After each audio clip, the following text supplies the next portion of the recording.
નમો લોહે સૌર્યંતામ નમો લોહે સૌદામ નમો લોહે સૌર્યામ નમો લોહે સૌજયામ નમો લોહે સૌત્રિકાવતી સાવનમ ઓમકાર બિંદુ સંયુક્ત નિત્યમ જયંતિ યોગિન કામદમોક્ષનો છે ઓંકારાય નમો નમઃ મંગલમ ભગવાન મંગલમ કુટુંબી મંગલમ કુંડારી જૈન્દ્રમોષ મંગલમ નમઃ સમય સાધાય સ્વાનુભૂત્યા ચકાસ્તે ચિત્તવાય ભવાય સર્વમાં વિભાવ નિર્ગુણિદાતા. સમાધિ તંત્ર આચાર્ય ભગવાન પૂજ્યપાદ સ્વામી રચિત સમાધિ તંત્ર તથા શ્રી પ્રભાચંદ્રજી રચિત સમાધિ તંત્રની ટીકા એનો સ્વાધ્યાય ચાલે છે.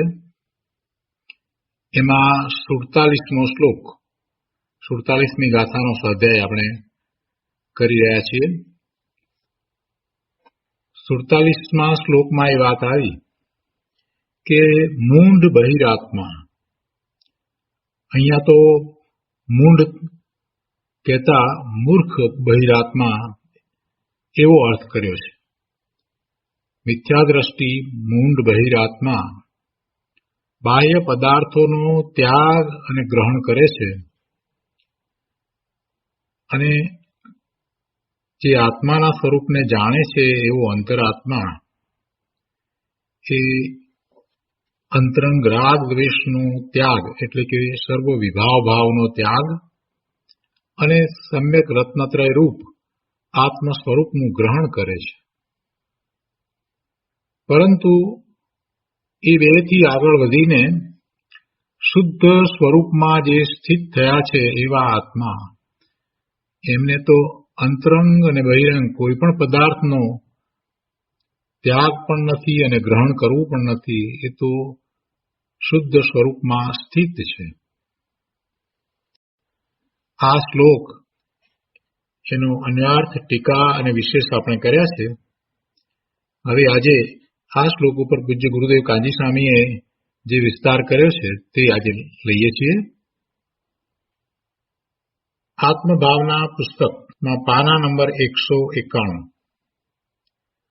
ગુરુદેવ કહે છે કે હવે મૂંઢ જીવોના ત્યાગ ગ્રહણનો વિષય શું છે અને ધર્માત્માના ત્યાગ ગ્રહણનો વિષય શું છે તે દર્શાવે છે.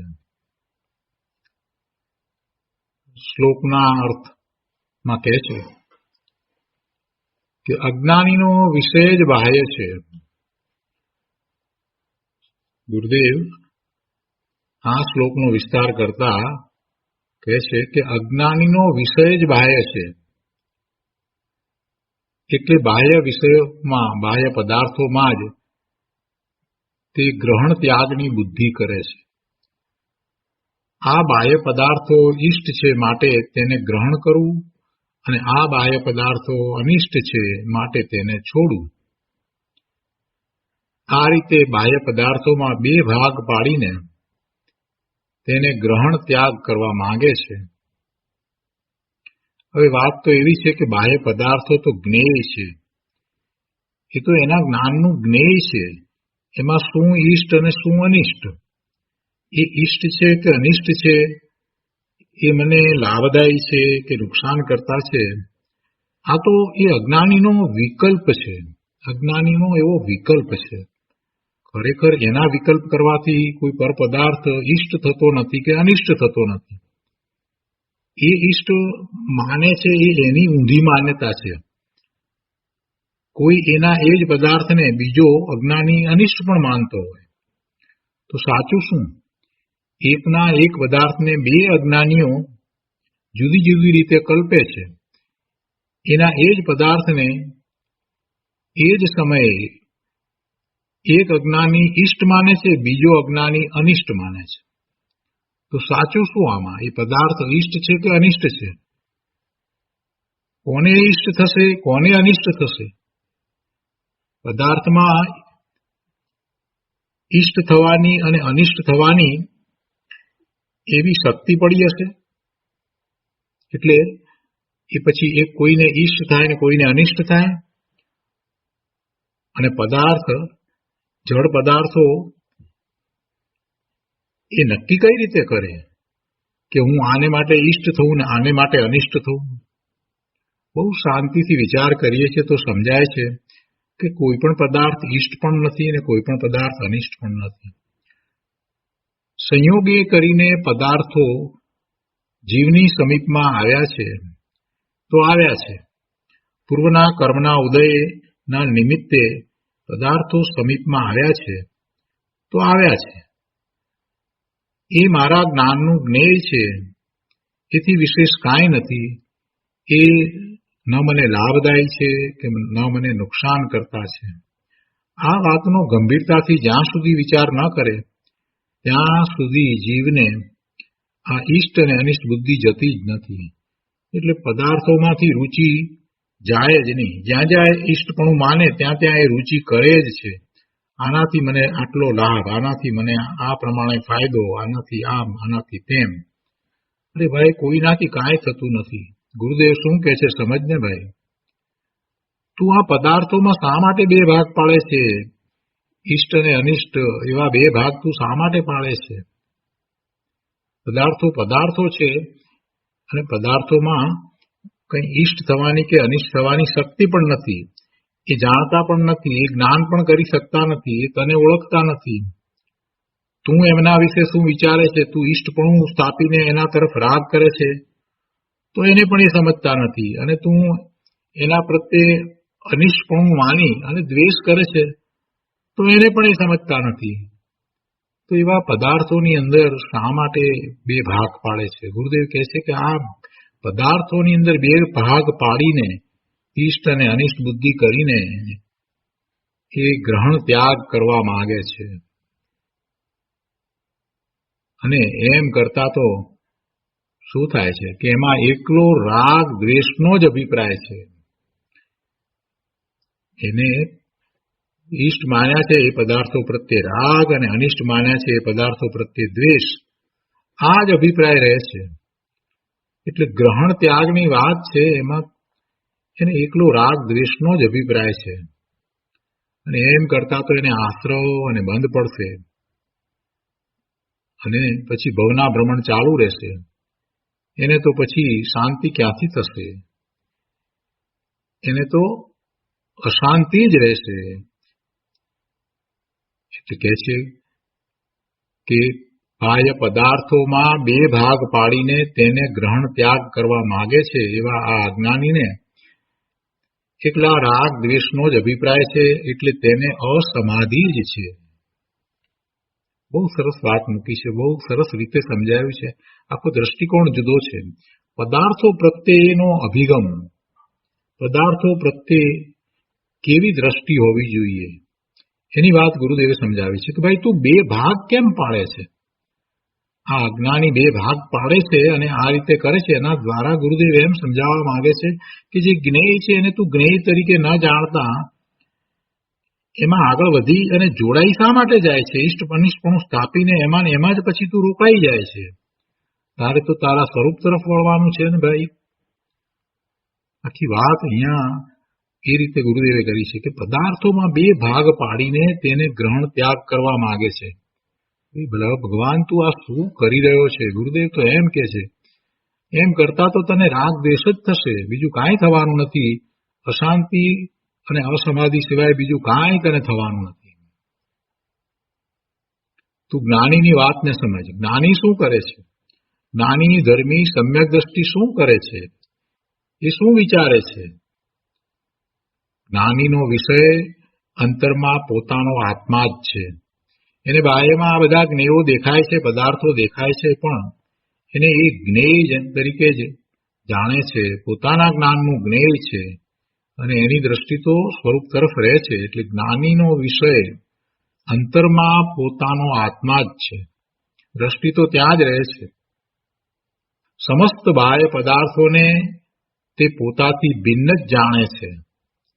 એટલે કોઈ બાહ્ય પદાર્થોને હું ગ્રહું કે છોડું એવું એ જ્ઞાનીને રહ્યું નથી.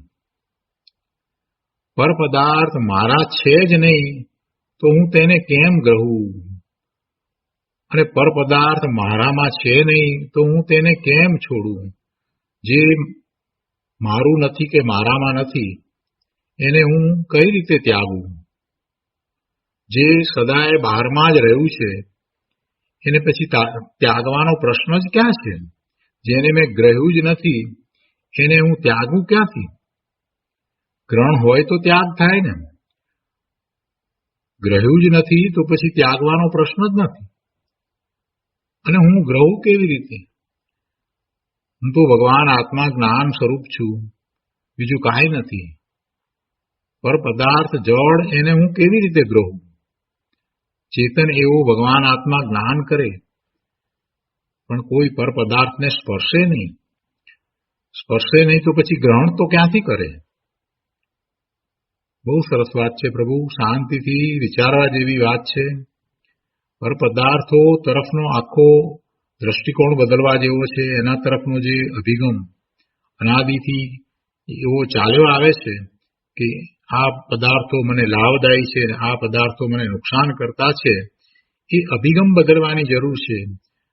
પદાર્થો તો સમીપમાં આવશે અને જશે, એ એના કારણે આવશે અને એના કારણે જશે. એટલે સંયોગો એવા સર્જાય તો સંયોગોના પછી વિયોગ પણ થશે. સંયોગ છે તો એનો વિયોગ તો અવશ્ય થશે. તો દ્રષ્ટિકોણ બદલી નાખ ને સંયોગ પ્રત્યેનો, અને સંયોગના કારણે જે પદાર્થો સમીપમાં આવ્યા છે એના પ્રત્યેનો દ્રષ્ટિકોણ બદલવાની જરૂર છે. અને એ જ વાત ગુરુદેવે કરી છે કે ભાઈ જે જ્ઞેય છે એમાં તું ભાગ નહીં પાડ. એ જ્ઞેય જ છે, બીજું કાંઈ નથી. એમાં ઈષ્ટ અને અનિષ્ટ બુદ્ધિ સ્થાપીને તું રાગ દ્વેષમાં ક્યાંય ચાલ્યો જાય છે, ભવના ભ્રમણ કરે છે. પણ જ્ઞાનીની વાતને તું સમજ. કે છે કે જ્ઞાનીને શું છે કે બાહ્ય પદાર્થોને હું ગ્રહું કે છોડું એવું મને છે જ નહીં. કેમ કે એ સમસ્ત બાહ્ય પદાર્થો તો મારાથી ભિન્ન છે, જે મારાથી જુદું છે, ભિન્ન છે, જેને હું સ્પર્શી પણ શકતો નથી. એને ગ્રહું ક્યાંથી? અને ગ્રહ્યું નથી તો પછી છોડવાનો ક્યાં સવાલ ઉપસ્થિત થાય છે? એટલે એવું તેને રહ્યું નથી. એટલે જ્ઞાનીને એમ નથી કે એ કઈ પર પદાર્થોને ગ્રહે કે છોડે, એવું જ્ઞાનીને નથી. પર પદાર્થ મારા છે જ નહીં તો હું તેને કેમ ગ્રહું? અને પર પદાર્થ મારામાં છે નહીં તો હું તેને કેમ છોડું?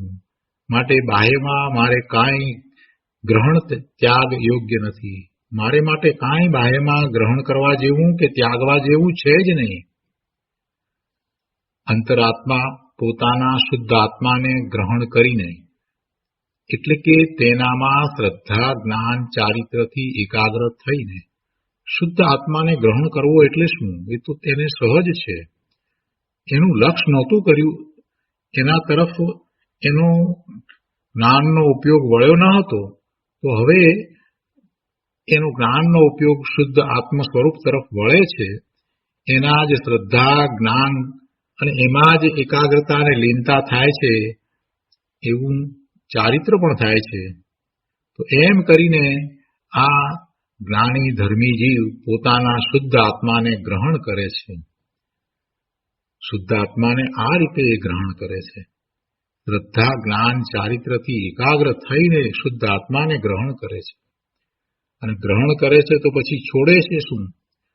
રાગ આદિ પરભાવોને છોડે છે. સ્વરૂપમાં એકાગ્રતા થતાં જ રાગ આદિ પરભાવો આપોઆપ છૂટી જાય છે. એટલે આ રીતે જ્ઞાનીને ધર્મીને તો સ્વભાવ ભાવનું ગ્રહણ છે અને વિભાવ ભાવનો ત્યાગ છે. આ રીતે અંતરમાં જ તેને ગ્રહણ ત્યાગ છે.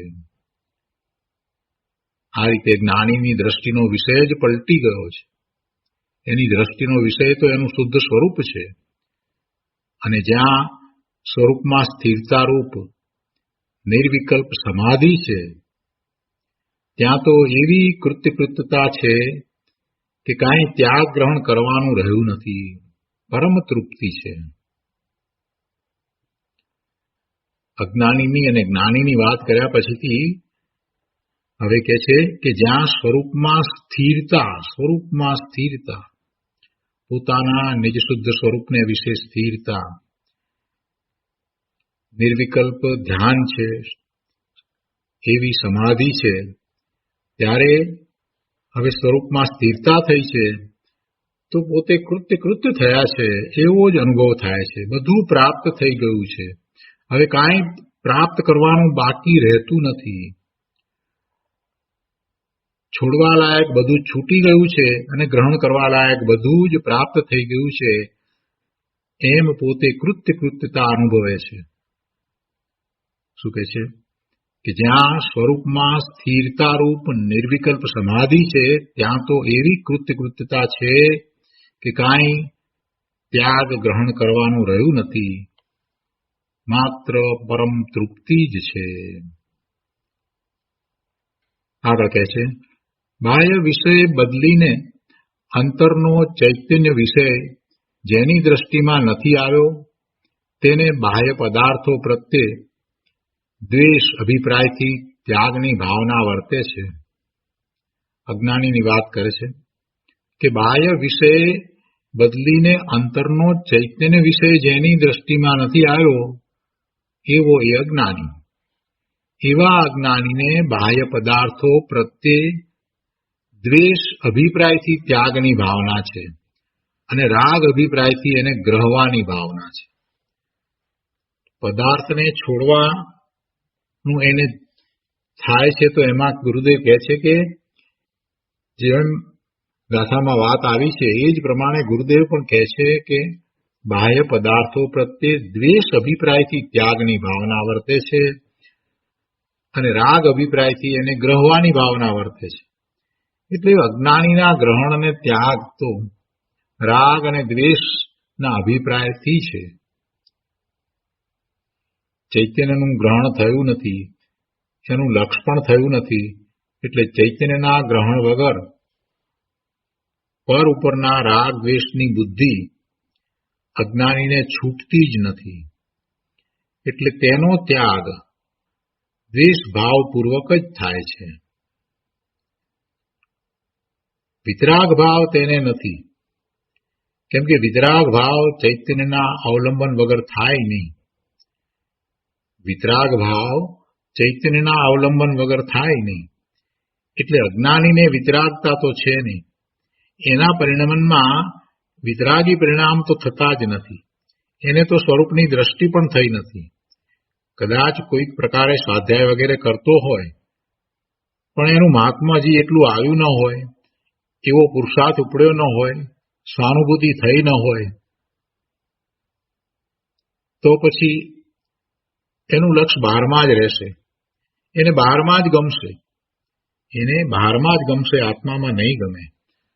જેને આત્માની અનુભૂતિ થઈ છે એને બહારમાં નથી ગમતું, એને આત્મામાં ગમે છે. બેમાં આટલો મોટો ફેર છે.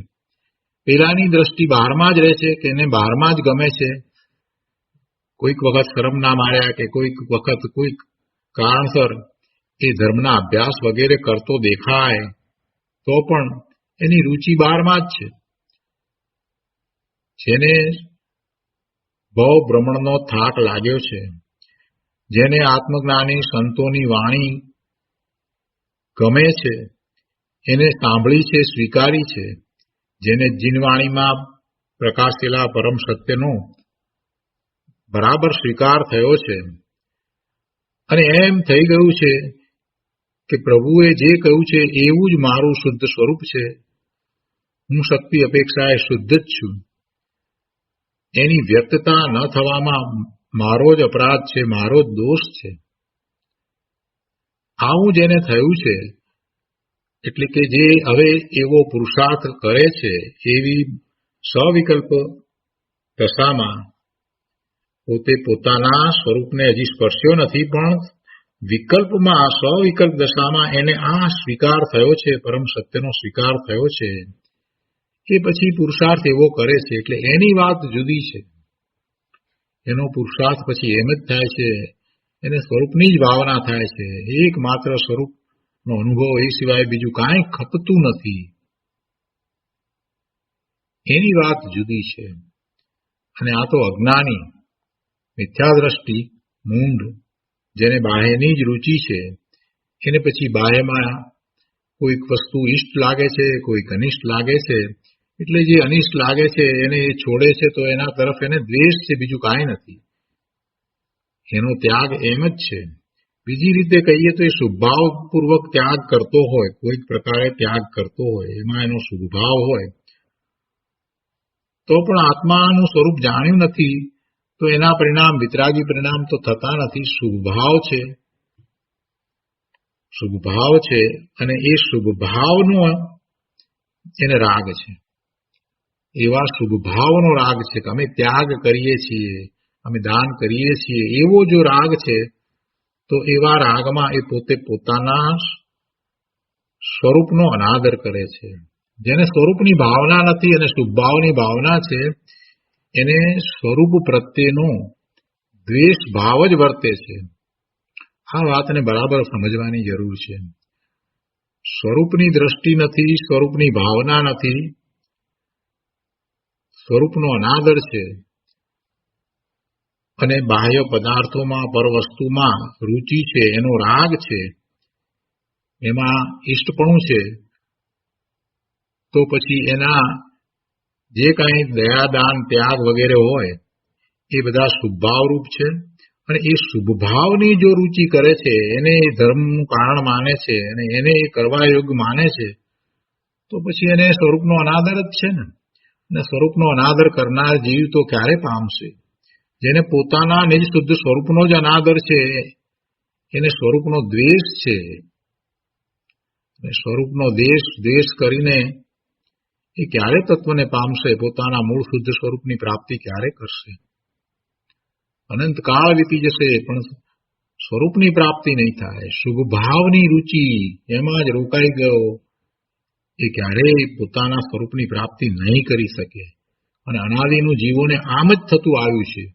ક્યાંક ક્યાંક શુભ ભાવમાં એ મીઠાશ રાખીને બેઠા છે, એટલે જ એને ભવના ભ્રમણ થાય છે.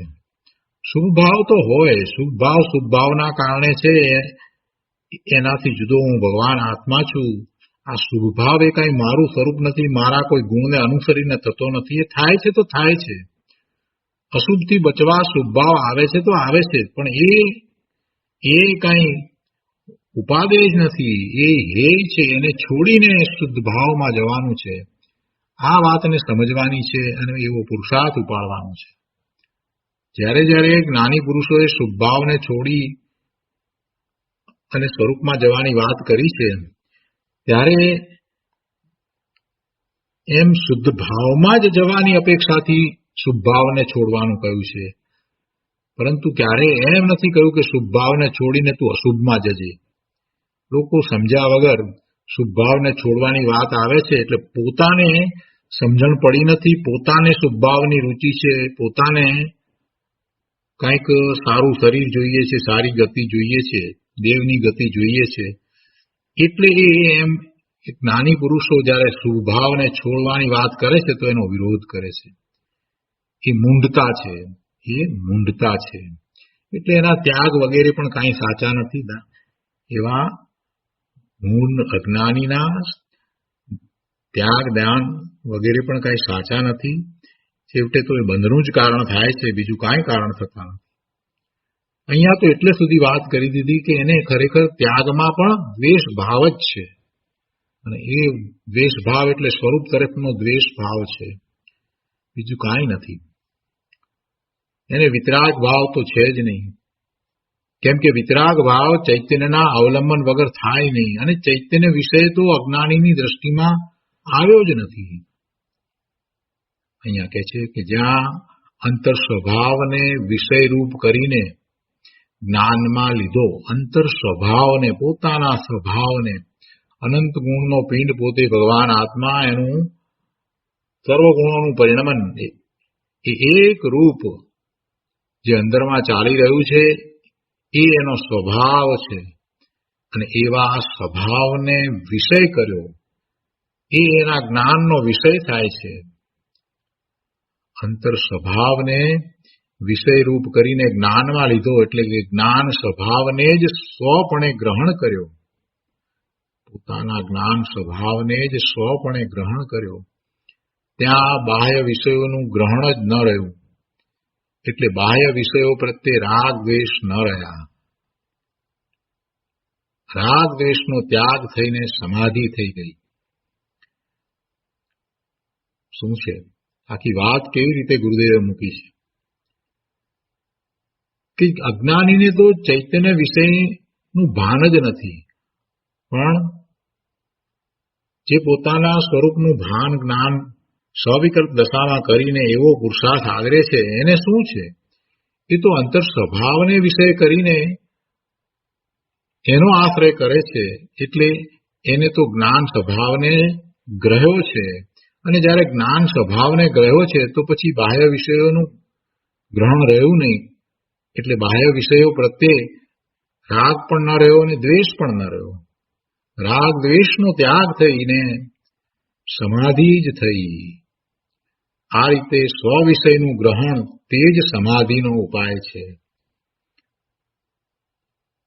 જેને દ્રષ્ટિનો વિષય પલટ્યો નથી, એટલે કે પર વિષય છૂટીને સ્વ વિષય જેની દ્રષ્ટિમાં આવ્યો નથી, તેને કોઈ રીતે સમાધિ થતી નથી.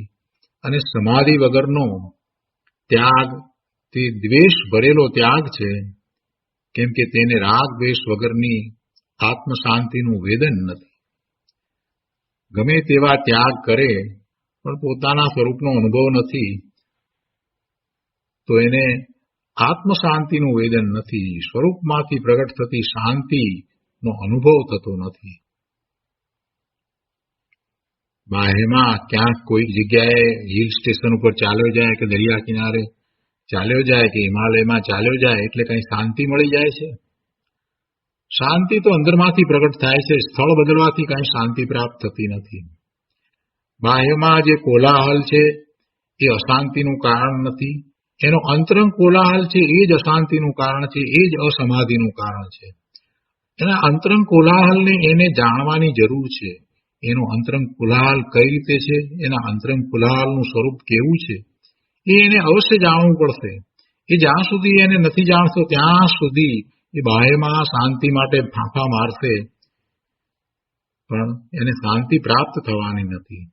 સ્થળ બદલવાથી શાંતિ પ્રાપ્ત થતી નથી. ગુરુદેવે બહુ સમજાયું છે. અંદરની શાંતિનો અનુભવ તો પોતાને પોતામાં એટલે કે પોતાના સ્વરૂપને વિષય બનાવીને ઉપયોગને ત્યાં લઈ જતા થાય છે. આગળ અહીંયા કહે છે, ચૈતન્ય સ્વભાવનું અવલંબન લીધા વગર બાહ્યમાં ત્યાગ કરવા જાય છે તે તો દ્વેષ ગર્ભિત છે. જ્ઞાનીને અંતરમાં ચૈતન્ય સ્વભાવના અવલંબને વિતરાગી શાંતિ જેમ જેમ વધતી જાય છે તેમ તેમ રાગ દ્વેષ છૂટતા જાય છે અને બાહ્ય વિષયોનું અવલંબન પણ છૂટતું જાય છે. આ રીતે પરથી ભિન્ન આત્મ સ્વરૂપની ભાવના જ સમાધિનો ઉપાય છે. આત્મ સ્વરૂપની ભાવના, સ્વરૂપને વિશે એકાગ્રતા, ભાવના કહો કે એકાગ્રતા કહો. આત્મ સ્વરૂપની ભાવના, પોતાના નિજ શુદ્ધ સ્વરૂપની ભાવના, પોતાનું જ સ્વરૂપ નિજ શુદ્ધ સ્વરૂપની ભાવના એ જ સમાધિનો ઉપાય છે. આ સમાધિ અધિકાર છે. એટલે કે આત્માને સમાધિ કેમ થાય, શાંતિ કેમ થાય તેની વાત ચાલે છે. તેમાં કેવા ગ્રહણ ત્યાગની સમાધિ થાય તે કહે છે.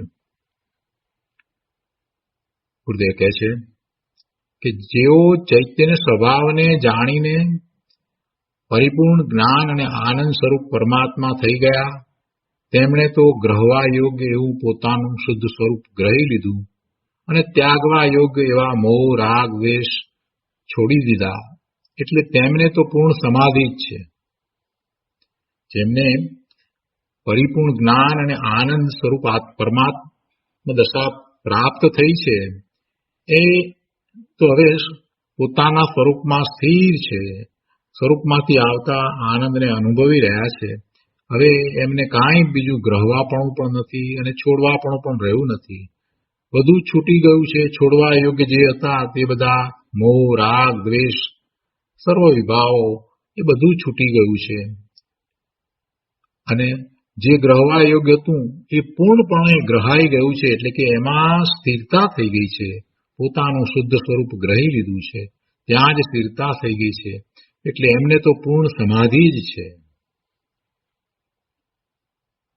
બીજી વાત, જે અંતરાત્મા છે, જે જ્ઞાની છે, ધર્માત્મા છે, પૂર્ણ દશા હજી પ્રગટ નથી કરી પણ આત્માનો અનુભવ થયો છે, એવા અંતરાત્મા છે, તેણે શરીર આદિ સમસ્ત પદાર્થોથી પોતાના ચૈતન્ય સ્વરૂપ આત્માને ભિન્ન જાણ્યો છે.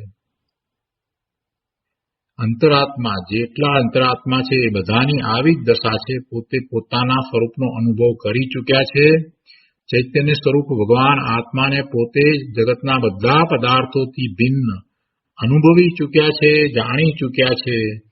એટલે એવા પોતાના સ્વરૂપમાંથી આવતા અલૌકિક આનંદનું વેદન પણ એમને અનુભવાયું છે. અને એ વાત હવે લબ્ધપણે રહી છે, એ વાત જતી નથી.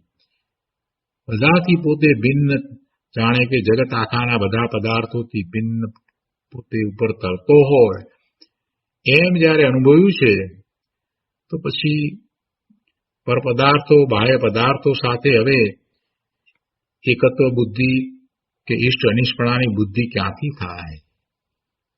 ગુરુદેવ કહે છે કે જે અંતરાત્મા છે તેણે શરીર આદિ સમસ્ત પદાર્થોથી પોતાના ચૈતન્ય સ્વરૂપ આત્માને ભિન્ન જાણ્યો છે, જુદો જાણ્યો છે. એટલે પરમા તો કોઈનું ગ્રહણ કે ત્યાગ કરવાનું તે માનતા નથી. પરમાથી શું લેવું છે? શા માટે લેવું? જે પોતાનું નથી, જે પોતાને લાભદાયી નથી કે નુકસાન કરતા પણ નથી, માત્ર ઉપાધિનું કારણ થાય છે, એવા પર પદાર્થોને ગ્રહવા કે ત્યાગવાની બુદ્ધિ એમને તો હવે ચાલી ગઈ છે. જ્યાં પોતાનું નિજ શુદ્ધ સ્વરૂપ પ્રકાશી રહ્યું છે એવો પોતાનો ભગવાન આત્મા, એની અનુભૂતિ થયા પછીથી દ્રષ્ટિ ત્યાં જ રહે છે. એટલે પોતાના જ્ઞાન આનંદ સ્વરૂપને જ ઉપાદેય જાણ્યું છે અને પરભાવને હે જાણ્યા છે. પરલક્ષ્ય થતા ભાવને પરભાવ કયા છે. ભાવ તો એના જ છે, ભાવ તો આ જ્ઞાનીના પોતાના છે, પણ જે પરલક્ષ્ય ભાવ થાય છે એને પરભાવ કયા છે અને સ્વલક્ષ્ય થતા ભાવને સ્વભાવ કયા છે. પોતાના ભાવ, સ્વના લક્ષ્ય થતા ભાવ અને પેલા પરના લક્ષ્ય થતા ભાવ, બેમાં ઘણો ફેર છે, રાત દિવસનો ફેર છે. એટલે પરભાવોને તો હે જાણ્યા છે. તેથી ચૈતન્ય સ્વભાવનું જ ગ્રહણ કરીને, તેમાં લીનતા કરીને, ચૈતન્ય સ્વભાવમાં લીનતા કરીને પરભાવોને તે છોડતા જાય છે અને તેમને સમાધિ થતી જાય છે. પુરુષાર્થ એમ જ આગળ થઈ રહ્યો છે. પુરુષાર્થની રીત પદ્ધતિ એક જ છે. જુદા જુદા પ્રકારે પુરુષાર્થ થાય છે એમ છે જ નહીં. આખો પુરુષાર્થ અંતરંગ છે અને સ્વરૂપમાં વળતા પુરુષાર્થ થાય છે. સ્વરૂપમાં વળવું એટલે કે પોતાના જ્ઞાનને અંદર તરફ વાળવું, એટલે કે પોતાના સ્વરૂપનું જ્ઞાન કરવું, ત્યાં એકાગ્રતા કરવી. એમ ચૈતન્ય સ્વભાવનું ગ્રહણ કરવું. પોતે ચૈતન્ય ભગવાન આત્મા છે, એની સ્વવિકલ્પ દશામાં ખૂબ દ્રઢતા કરવી, વારે વારે દ્રઢતા કરવી, જાગૃતિ રાખીને વારે વારે પોતાના જ્ઞાન સ્વભાવની દ્રઢતા કર્યા જ કરવી. એથી એ દ્રઢતા થયાથી અનેક પ્રકારના નક્કામાં વિકલ્પો હવે આવતા જ નથી.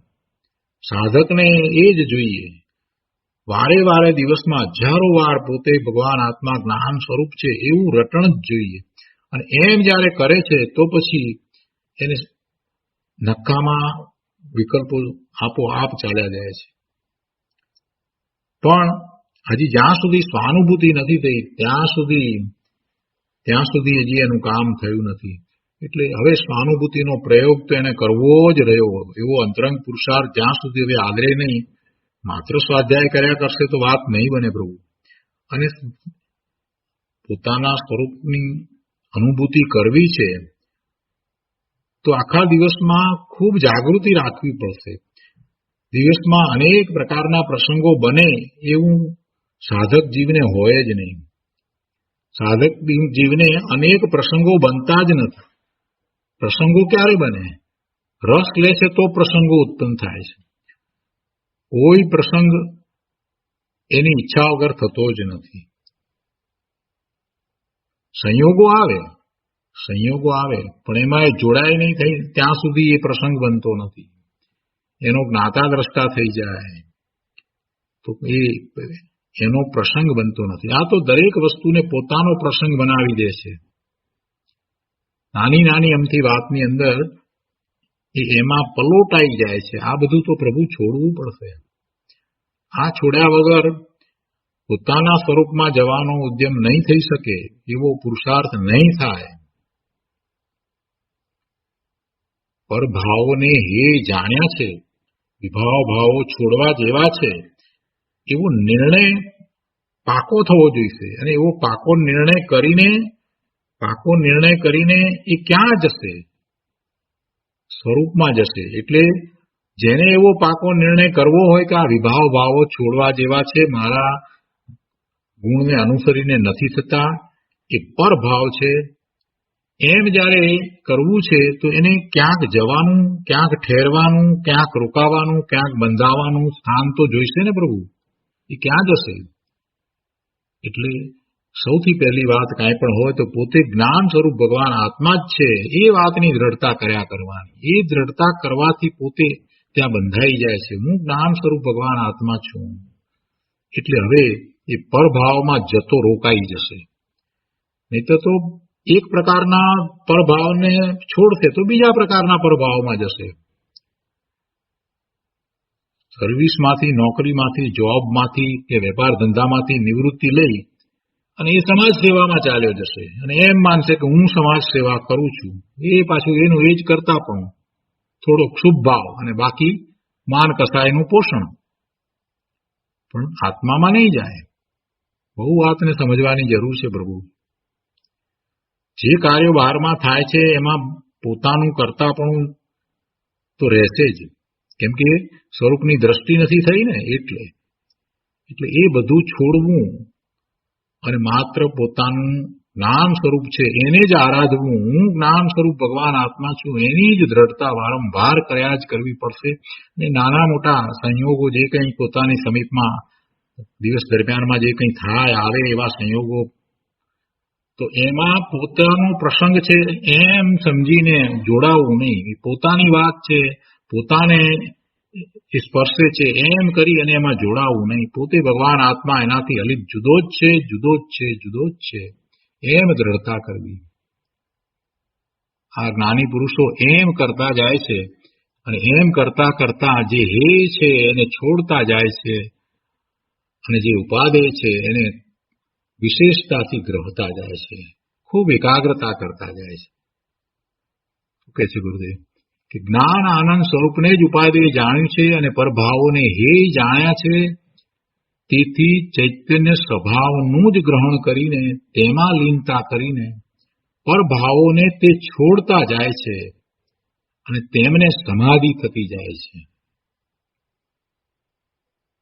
આ વાત છે, આ સમાધિની વાત છે. બહુ સરસ વાત કરી છે. બે લીટીની અંદર જે ભાવ ભરી દીધા છે એને સમજવાની જરૂર છે. કેવી રીતે થાય છે, આખું કેવી રીતે પ્રોસેસ શું છે એ સમજવી પડશે ને પ્રભુ. આગળ કહે છે, અને મિથ્યા દ્રષ્ટિ બહિરાત્મા તો બાહ્ય પદાર્થો સાથે પોતાને એકમેક માને છે, પર પદાર્થોને ઇષ્ટ અનિષ્ટ માને છે. એટલે તે કોઈ અનુકૂળ પર પદાર્થો ઉપર રાગ કરીને તેને ગ્રહવા માંગે છે અને કોઈ પ્રતિકૂળ પદાર્થો ઉપર દ્વેષ કરીને તેને છોડવા માંગે છે. જો પદાર્થ તો પદાર્થ છે, એ પ્રતિકૂળ પણ નથી ને એ અનુકૂળ પણ નથી. એ એનો વિકલ્પ છે, એ એની માન્યતા છે. પ્રતિકૂળતા અને અનુકૂળતા આ બધું જીવને નથી. જીવને તો આનંદ છે, શાંતિ છે. પણ અનાદિના એવા ઊંધા સંસ્કાર ચાલ્યા આવે છે એટલે મિથ્યાત્વને કારણે એને હવે એમ જ થઈ ગયું છે કે બાહ્ય પદાર્થો જ મને સુખી દુઃખી કરે છે. આ પદાર્થો મને સુખનું કારણ છે, આ પદાર્થો મને અનુકૂળતાનું કારણ છે, અને આ બીજા પદાર્થો છે તે મને પ્રતિકૂળ છે, એ દુઃખનું કારણ છે. આ બુદ્ધિ એણે કરી છે. પણ પર પદાર્થો ખરેખર જ્ઞેય છે, બીજું કાંઈ નથી. એમાં એવા કોઈ ભાગ પડતા નથી, અનુકૂળતા અને પ્રતિકૂળતાના ભાગ પડી શકતા નથી. આ વિચારો મિથ્યા દ્રષ્ટિ અજ્ઞાની બહિરાત્મા શું કરે છે? એને ઈષ્ટ અને અનિષ્ટ માને છે. એટલે કોઈ અનુકૂળ પદાર્થો એને અનુકૂળ લાગે છે એવા પદાર્થ ઉપર એ રાગ કરે છે અને એને ગ્રહવા માંગે છે, અને કોઈ પ્રતિકૂળ પર પદાર્થો ઉપર દ્વેષ કરીને તેને છોડવા માંગે છે. આ રીતે મિથ્યા દ્રષ્ટિ જીવ રાગ દ્વેષથી પરને ગ્રહવા છોડવાનું માને છે. આ રીતે મિથ્યા અભિપ્રાયને લીધે તેનો ત્યાગ પણ દ્વેષ ગર્ભિત છે, અને એને સમાધિ થતી નથી, પણ અસમાધિ જ રહે છે. આગળ ગુરુદેવ સમજાવે છે કે ઘર કે જંગલ, મહેલ કે મશાન એટલે કે સ્મશાન, તે બધાએ આત્માથી ભિન્ન પરદ્રવ્ય છે. છતાં અજ્ઞાની બાહ્ય દ્રષ્ટિથી એમ માને છે કે ઘર છોડું અને જંગલમાં જાઉં તો શાંતિ થાય. બંને ભિન્ન છે, બંને એનાથી જુદા જ છે. ઘરમાં છે તો ઘરે એનું ક્યાં છે, અને જંગલ છે તો જંગલે એનું ક્યાં છે. બંને પોતાથી ભિન્ન છે. પણ અજ્ઞાની બાહ્ય દ્રષ્ટિથી એમ માને છે કે ઘર છોડું અને જંગલમાં જાઉં તો શાંતિ થાય, દરિયા કિનારે જાઉં તો શાંતિ થાય, કોઈ એવા હવા ખાવાના શાંત સ્થળે જાઉં તો શાંતિ થાય. અરે શાંતિ તો બાહ્ય કોલાહલની છે, પણ તારો અંતરંગ કોલાહલ જ્યાં સુધી દૂર નથી થયો ત્યાં સુધી કાંઈ થવાનું નથી. ગુરુદેવ કહે છે કે પણ અરે ભાઈ, શાંતિ જંગલમાં છે કે આત્મામાં છે? શાંતિ જંગલમાં છે કે આત્મામાં છે? મકાન તને અનિષ્ટ છે કે તારો મોહ અનિષ્ટ છે? તું ઘર છોડી અને જંગલમાં જાય એટલે શાંતિ થાય એવી તારી જે માન્યતા છે, તો ગુરુદેવ પૂછે છે કે ભાઈ, એ શાંતિ તને જંગલમાંથી મળવાની છે કે આત્મામાંથી મળવાની છે? શું જંગલમાં શાંતિ છે કે આત્મામાં શાંતિ છે? અને આ ઘર મકાન એ તને અનિષ્ટ છે કે તારો મોહ અનિષ્ટ છે? અનિષ્ટ તો મોહ છે. મોહને તો છોડતો નથી અને મકાનને અનિષ્ટ માનીને છોડવા માંગે છે. તે અભિપ્રાય જ જુઠ્ઠો છે, એ ખોટો અભિપ્રાય છે. એથી તને શાંતિ મળવાની નથી ભાઈ. અને એવા મિથ્યા અભિપ્રાય સહિતનો ત્યાગ તે તો દ્વેષથી ભરેલો છે. ચૈતન્યના વિતરાગ ભાવ વગર શાંતિનું વેદન થાય નહીં.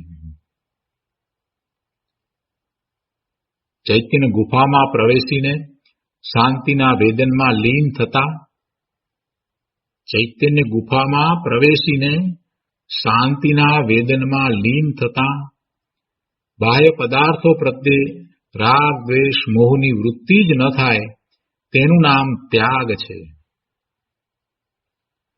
શું ત્યાગની વ્યાખ્યા કરી ગુરુદેવે? બહુ સુંદર વ્યાખ્યા કરી છે અહીંયા.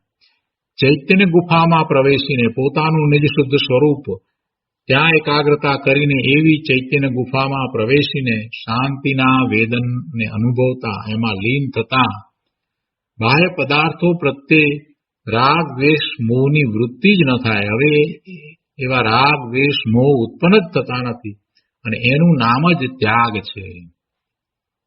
જ્યાં રાગ દ્વેષ મોહ છૂટ્યા ત્યાં તેના નિમિત્તો વસ્ત્ર આદિ પણ સહેજે છૂટી જાય છે. ઘર બહાર બધું છૂટી જાય છે તો સહેજે થઈ જાય છે. એને છોડવું પડતું નથી, એ છૂટી જાય છે. એ બધા નિમિત્તો સહેજે છૂટી જાય છે. જે રાગ દ્વેષ મોહના નિમિત્ત છે એ નિમિત્તો પણ પછી સહેજે છૂટી જાય છે. અને એમ થાય છે તેથી તેનો ત્યાગ કર્યો એમ નિમિત્તથી કહેવાય છે. ખરેખર બાહ્ય પદાર્થોને ગ્રહવા છોડવાનું જ્ઞાની માનતા નથી. જ્ઞાની બાહ્ય પદાર્થોને ગ્રહવા છોડવાનું માનતા નથી, કેમ કે જ્ઞાની તો એને જ્ઞેય માને છે. તેને ગ્રહણ અને ત્યાગ તો અંતરમાં પોતાના ભાવનું જ છે, અને તે અંતરમાં સ્વભાવને ગ્રહીને શ્રદ્ધા જ્ઞાન અનુભવમાં લઈને રાગ આદિને છોડે છે. બહુ સરસ વાત કરી છે. શું કહે છે કે ખરેખર બાહ્ય પદાર્થોને ગ્રહવા છોડવાનું જ્ઞાની માનતા નથી, અને એવા જ્ઞાની ને એ બાહ્ય પદાર્થોનું ગ્રહણ ને ત્યાગ તો છે નહીં. તેને ગ્રહણ ને ત્યાગ તો અંતરમાં પોતાના ભાવનું જ છે. પોતાના ભાવ, કયા ભાવનું ગ્રહણ કરવું અને કયા ભાવનો ત્યાગ કરવો, એટલે કે સ્વભાવ ભાવે થવું એ સ્વભાવને ગ્રહવા, સ્વભાવને ગ્રહીને એટલે કે શ્રદ્ધા જ્ઞાન અનુભવમાં લઈને પોતાના આત્માનું શ્રદ્ધાન, પોતાના નિજ શુદ્ધ સ્વરૂપનું શ્રદ્ધાન, પોતાના અસ્તિત્વનો સ્વીકાર અને એવો સ્વીકાર કરી અને અનુભૂતિ સહિત એની એવી જ શ્રદ્ધા કરવી, જેવું સ્વરૂપ છે એવી જ શ્રદ્ધા, એવું જ જ્ઞાન. એ અનુભવ સહિત એટલે કે છે કે શ્રદ્ધા જ્ઞાન અનુભવમાં લઈને રાગ આદિને છોડે છે. પોતાના સ્વભાવને ગ્રહીને રાગ આદિને છોડે છે, એટલે કે એ પોતે પોતાના જ્ઞાન સ્વરૂપ ભગવાન આત્માને અનુભવ સહિત જાણીને રાગ આદિને છોડે છે. જેણે રાગથી પાર ચિદાનંદ સ્વભાવને જાણ્યો જ નથી, તે રાગ આદિને છોડશે કઈ રીતે? એટલે અજ્ઞાનીનું એ કામ નથી. અજ્ઞાનીને આત્માનું તો ભાન નથી અને બાહ્ય પદાર્થોને જ દેખે છે. એટલે બાહ્ય સન્મુખ જ વર્તતો થકો રાગ દ્વેષથી પર પદાર્થોને ગ્રહવા છોડવાનું તે માને છે, અને એ ઊંધી માન્યતામાં રહ્યો છે. એને આત્માનો અનુભવ નહીં થાય, શાંતિ પણ નહીં થાય. તે ઊંધી માન્યતામાં તો તેને પોતાના સ્વભાવનો ત્યાગ થઈ જાય છે અને રાગ આદિ વિભાવનું ગ્રહણ થઈ જાય છે. ઊંધી માન્યતા, બાહ્યમાં સુખની બુદ્ધિ, પર પદાર્થોમાં ઇષ્ટ અનિષ્ટપણાની જે માન્યતા, એ માન્યતા ઊંધી માન્યતા, એ ઊંધી માન્યતા કરવા જતા એને સ્વભાવનો ત્યાગ થઈ જાય છે. સ્વભાવની દ્રષ્ટિ થતી જ નથી, એટલે સ્વભાવનો ત્યાગ થઈ જાય છે. પોતાના શુદ્ધ સ્વરૂપનો અનાદર થઈ જાય છે અને રાગ આદિ વિભાવનું ગ્રહણ થઈ જાય છે. બાકી એને પણ ખરેખર તો પરનું ગ્રહણ કે ત્યાગ થતા નથી. એ માને છે કે મેં આ ત્યાગ્યું ને આ મેં ગ્રહ્યું, પણ ખરેખર પર પદાર્થોનું ગ્રહણ કે ત્યાગ અજ્ઞાનીને પણ નથી.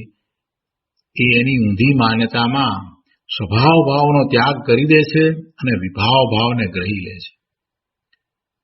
જ્યારે જ્ઞાની વિભાવ ભાવને ત્યાગે છે અને સ્વભાવ ભાવને ગ્રહણ કરે છે.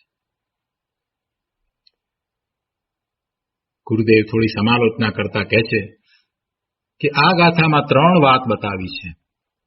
પરમાત્માને કાંઈ ગ્રહણ ત્યાગ કરવાનું રહ્યું નથી, તેમજ આત્મામાં જે સ્થિર થાય છે એવા નિર્વિકલ્પ યોગીઓને કાંઈ ગ્રહણ ત્યાગ કરવાનું રહ્યું નથી.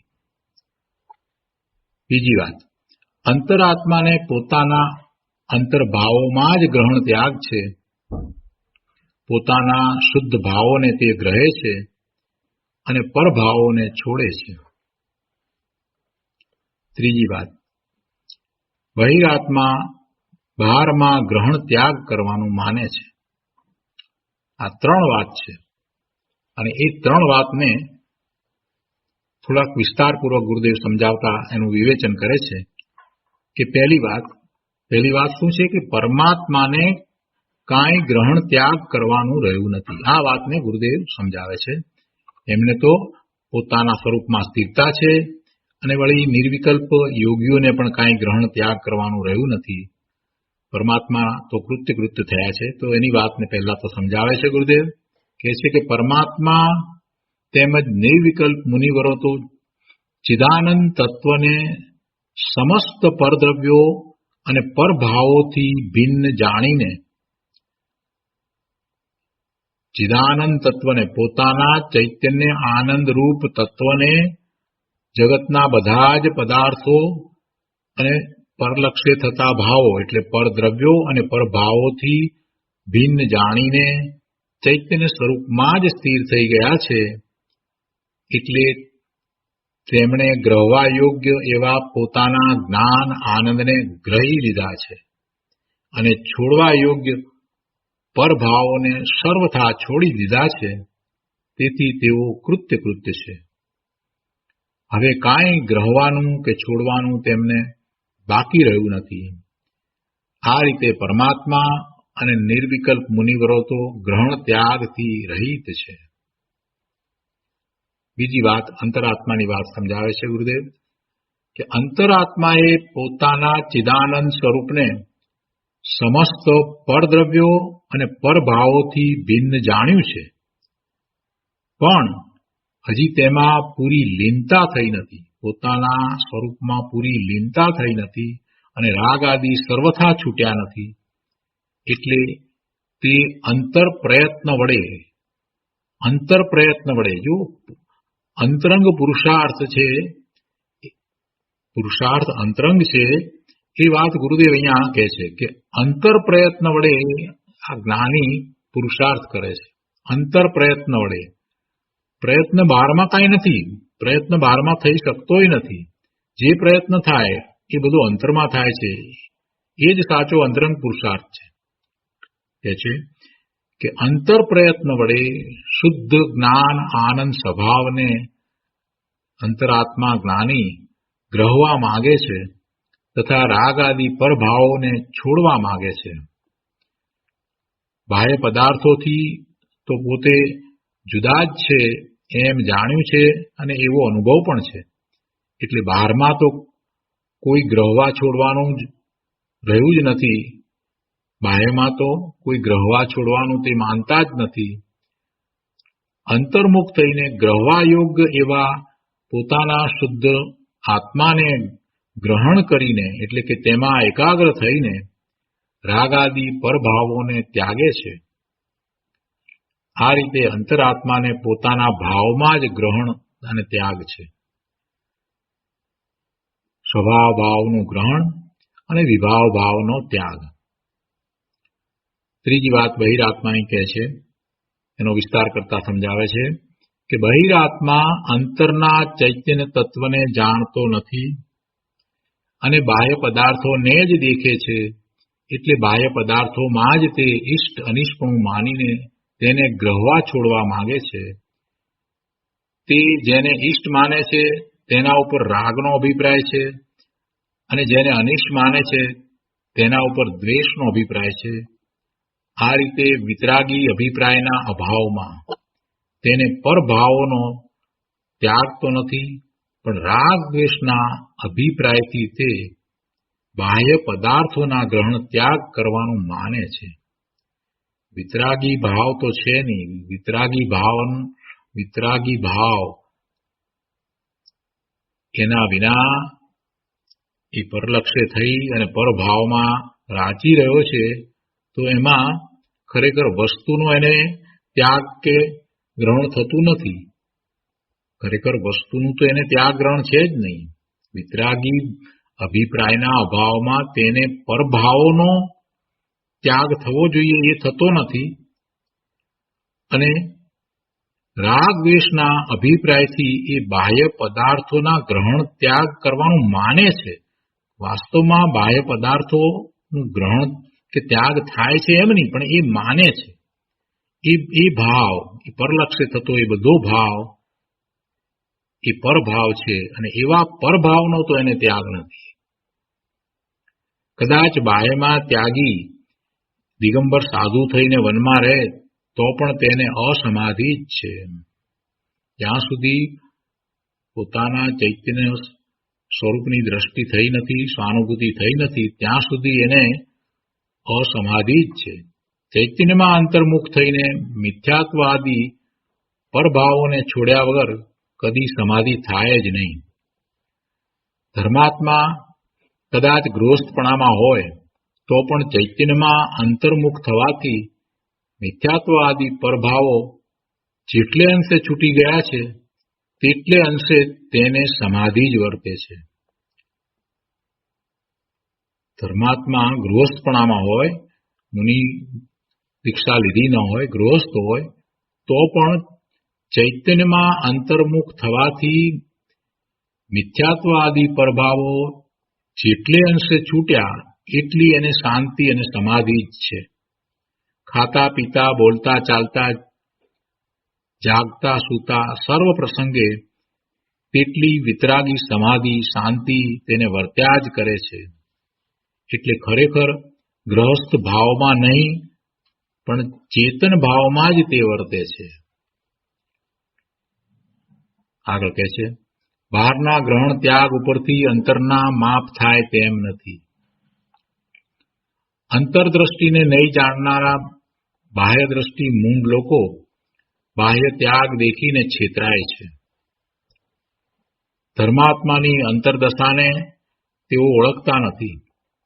બાહ્યમાં કાંઈ ત્યાગ ન હોય, રાજપાટ અને ભોગ ઉપભોગના સંયોગ વચ્ચે રહ્યા હોય છતાં ધર્માત્મા જ્ઞાની ક્ષાયિક સંકિતી હોય અને એક ભવ તારી હોય, એટલે એક ભવ કરીને મોક્ષે જનારો, અને પેલા મિથ્યાદ્રષ્ટિ જીવ મોટા રાજપાટ અને હજારો રાણીઓ છોડીને દિગંબર ત્યાગી સાધુ થઈને વનમાં રહેતા હોય છતાં મિથ્યાત્વ નથી ગયું, અનંતાનુબંધી કસાય પણ પડ્યા છે, એટલે એ અનંત સંસારી હોય. બહારથી જોનારા મૂંડ જીવો કઈ આંખે આનું માપ કાઢશે? બહારથી જોનારા મિથ્યા દ્રષ્ટિ કઈ રીતે એનું માપ કાઢશે? કઈ રીતે ઓળખશે? એમને તો એવી વિવેક બુદ્ધિ પ્રગટી ન હોય કે આત્મજ્ઞાની સંતની અંતરંગ દશા કેવી હોય. અને મિથ્યા દ્રષ્ટિ બાહ્યમાં ત્યાગી હોય છતાં એની અંતરંગ દશા કેવી હોય એને તો એ જાણતા જ નથી.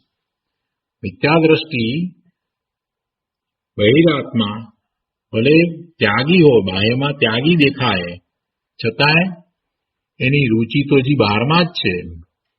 અને પેલા ભલે ને ગૃહસ્થ દશામાં હોય તે છતાંય એને તો સર્વ પર પદાર્થોથી ઉદાસીનતા વર્તે છે. આ વાત એ મિથ્યા દ્રષ્ટિ કઈ રીતે સમજે? મિથ્યા દ્રષ્ટિને એ સમજમાં આવવું મુશ્કેલ છે. એટલે ગુરુદેવ કહે છે કે બહારથી જોનારા મૂંડ જીવો કઈ આંખે આનું માપ કાઢશે, કઈ રીતે ઓળખશે? એ તો બાહ્ય દ્રષ્ટિની મૂંડતાને લીધે બાહ્ય ત્યાગ દેખીને અનંત સંસારીને પણ મોટો ધર્માત્મા માની લેશે અને એકા અવતારી ધર્માત્માને તે ઓળખશે નહીં. અંતરનો અભિપ્રાય ઓળખ્યા વગર ધર્મી અધર્મીની ઓળખાણ થાય નહીં. અંતરનો અભિપ્રાય ઓળખ્યા વગર ધર્મી અધર્મીની ઓળખાણ થાય નહીં. માટે પરથી ભિન્ન આત્માને ઓળખીને સ્વભાવ અને પરભાવનું પૃથ્થકરણ કરીને, એને પૃથક કરીને જુદા પાડીને સ્વભાવ અને પરભાવનું પૃથ્થકરણ કરીને સ્વભાવમાં એકાગ્ર રહેતા પરભાવ છૂટી જાય છે. સ્વભાવની અનુભૂતિમાં ગ્રહણ ત્યાગના કોઈ પણ વિકલ્પ રહેતા નથી. તો આ રીતે આ 47મા શ્લોકનો વિસ્તાર અહીંયા પૂરો થાય છે. તે પછીથી 48મો શ્લોક છે, એ આપણે આવતી વખતે લઈશું. આજનો સ્વાધ્યાય અહીંયા સુધી રાખીએ છીએ. હવે સુખધામ બોલીએ. સુખધામ અનંત સુસંત ચરી